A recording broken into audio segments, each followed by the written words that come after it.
Скъпи приятели, искаме от сърце да благодарим на всички, които ни се обадиха, писаха ни, коментираха и споделиха с нас усещането си след гостуването ни в Преди обед по BTV преди няколко дена. Толкова много любов, доброта и искреност залетяха. Просто нямаше как да не споделим и нашата благодарност. Писахте ни близки, познати, непознати, хора, с които не сме се чували от години и всички бяха обединени от едно.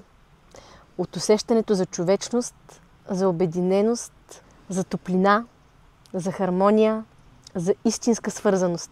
Толкова е хубаво да видим, че думите и това, което правим, докосва наистина хората. Защото това някак си е наша цел.